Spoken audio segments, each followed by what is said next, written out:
635 Krisis Baru 11. Leng Xicheng menoleh dan melihatnya, kemudian mengangguk. Gu Qingqing berjalan ke arahnya, kali ini ekspresinya tampak sedikit khawatir, sebenarnya bagaimana situasi di sana. Leng Xicheng sedang mengumpulkan informasi, setelah mendengar ucapan Gu Qingqing, ia ragu-ragu sejenak dan berkata, kondisi Sangen tidak serius, bas mereka mengalami tanah longsor di pegunungan Alpen, Sangen mengendarai mobil Porsche-nya dan memasang sabuk pengaman, meskipun mobilnya jatuh ke bawah, tapi dia tidak mengalami masalah serius. Tapi mobil di belakangnya mengalami kecelakaan serius. Ada banyak orang yang tidak mengenakan sabuk pengaman, setelah jatuh ke bawah, ada banyak korban yang meninggal dan terluka serius. Gu Qingqing agak cemas, kalau begitu kamu. Suara Leng Xicheng terdengar tenang, aku akan naik pesawat malam ini, pergi untuk menangani masalah berikutnya. Perusahaan pasti mengutamakan penyelamatan korban yang terluka, dan masih ada beberapa proyek kerjasama yang sedang dalam proses setengah jalan, mungkin masih perlu melanjutkan negosiasi beberapa kali, dan mungkin akan tinggal di sana untuk sementara waktu. Gu Qingqing mengangguk, meskipun agak tidak jujur, tetapi sebenarnya apa yang dipikirkan Gu Qingqing itu adalah, ia bersyukur Leng Xicheng tidak pergi ke Eropa, kalau tidak orang yang terluka itu adalah pria ini. Tinggal di sana untuk sementara waktu. Gu Qingqing mendongak dan melihatnya. Entah berapa lama Leng Xicheng harus tinggal di sana. Leng Xicheng mengangguk, mungkin akan tinggal di sana lebih dari seminggu. Leng Xicheng melihatnya, ia tidak bisa menahan diri dan berkata, aku akan kembali secepat mungkin. Gu Qingqing mengangkat kepalanya dan melihatnya, Leng Xicheng memalingkan kepalanya dengan sedikit tidak nyaman, kemudian menambahkan, ada banyak pekerjaan di perusahaan yang ada di sini, nenek dan kakek juga jarang kembali. Maksudnya adalah, ia akan kembali lebih awal tapi bukan karena Gu Qingqing, melainkan untuk keluarga dan perusahaan. Gu Qingqing juga tidak banyak berpikir, dan hanya berkata, hati-hati di jalan. Suara Gu Qingqing sangat pelan, tetapi kekhawatiran dalam kata-katanya masih bisa didengar dengan lumayan jelas. Leng Xicheng melihat Gu Qingqing hanya mengenakan sedikit pakaian, tidak ada banyak ekspresi di wajahnya, tetapi nadanya malah membawa sedikit rasa penghinaan, kondisimu sedang tidak baik, tapi malah memakai pakaian tipis. Jika kamu sendiri yang mau sakit, jangan merepotkan kakek, nenek, ayah, dan ibu untuk merawatmu, apalagi mengkhawatirkanmu. Gu Qingqing mengangguk, baik, aku mengerti. Leng Xicheng berkata dengan suara tenang, begitu juga dengan pekerjaan. Meskipun aku berjanji untuk membiarkanmu pergi bekerja, tetapi ada waktu makan dan istirahat di rumah. Jika kamu membiarkan mereka menunggu karena pekerjaan, kamu lebih baik tidak usah kembali saja. Gu Qingqing menggelengkan kepalanya, bagaimana mungkin? Bekerja di Suyi terkadang memang akan santai, tapi kadang Gu Qingqing juga harus membawa pekerjaannya kembali dan melakukannya di rumah. Lin Zui tidak pernah membatasi mereka harus bekerja di perusahaan dengan aturan ketat, setiap kali Gu Qingqing meminta cuti, ia juga bisa menyelesaikan pekerjaannya dengan baik di rumah. Dan, Leng Xicheng memandangnya, pandangannya seolah menembakkan sebuah cahaya dingin, jika kamu berani keluar dan dekat dengan pria lain saat aku pergi. Setelah mendengar itu, Gu Qingqing benar-benar kehilangan kata-kata. Ia dekat dengan pria lain.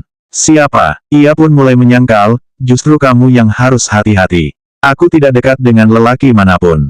Tapi jika kali ini kamu pergi menemui Chen Wenji atau Zhang Wenji, aku tidak akan membantumu menutupinya. Jika ini di masa lalu, Gu Qingqing pasti tidak berani bicara seperti ini. Melihat Leng Xicheng memiliki 12 wanita Jinling sebelumnya, dan sering pergi bermain di Star, meskipun hatinya merasa tidak nyaman, tetapi ia juga tidak berani mengatakan apa-apa. Tetapi baru-baru ini, mungkin karena Leng Xicheng mengatakan bahwa ingin mempunyai anak dengannya, dan menjalani kehidupan dengan baik, kemudian juga perlahan-lahan menjauhkan diri dari Su Zipei, di dalam hatinya pun muncul sebuah harapan yang samar. Pria ini adalah miliknya, hanya miliknya. 636 Krisis Baru 12. Kenapa? Kamu takut aku akan kembali membawa seorang wanita lagi? Leng Xicheng tiba-tiba mendengar ada sedikit rasa cemburu di nada bicara Gu Qingqing, ia pun merasa tenang dan nyaman. Meskipun ia mengetahui bahwa kecemburuan ini hanyalah sebagian kecil dari cinta. Tetapi, Leng Xicheng masih menunjukkan ekspresi dingin dan tenang, seolah-olah apa yang ia katakan itu benar. Tidak ada gunanya Gu Qingqing merasa takut. Sejujurnya, ia benar-benar tidak berharap Leng Xicheng mencari wanita lagi. Ketika ia memikirkan Leng Xicheng menyentuh tubuh orang lain, kemudian menyentuh tubuhnya lagi, Gu Qingqing merasa jijik dan kotor. Tetapi ia juga tahu apa yang ingin Leng Xicheng lakukan, dan sama sekali tidak ada orang yang dapat menghentikannya. Apalagi pria itu masih menyimpan rasa cinta dan kebencian pada Su Zipei. Namun, sekarang rasa cinta itu perlahan-lahan menghilang, bahkan Gu Qingqing pun tidak tahu. Setelah Leng Xicheng pergi dan mencari wanita lain, akan seperti apa wanita itu?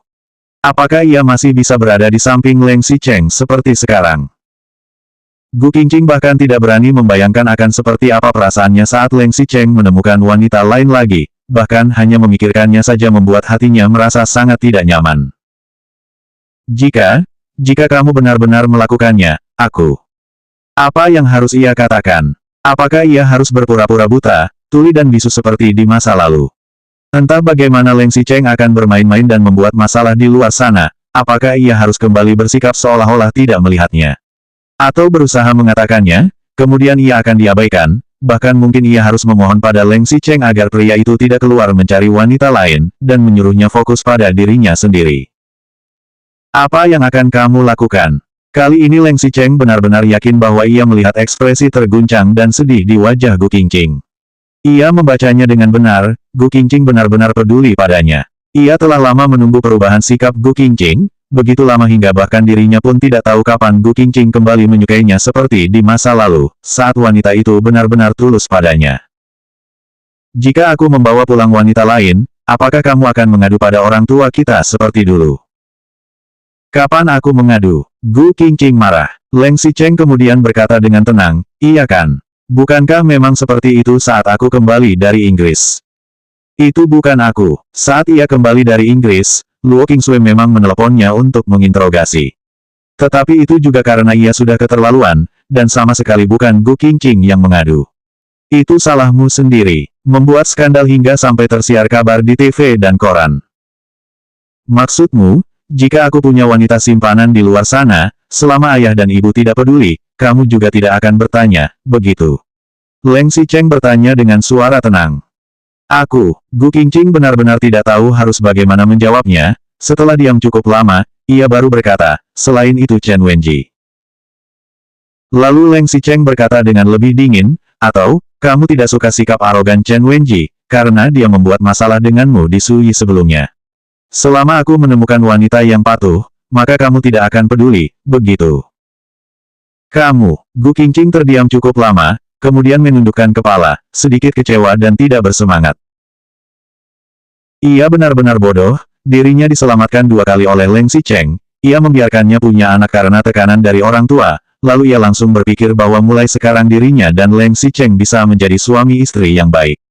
Pria itu adalah binatang yang peduli dengan naluri bagian bawahnya, ada banyak pria yang mengatakan betapa baik seorang pria di mulutnya, tetapi setelah itu, mereka akan keluar untuk bermain-main.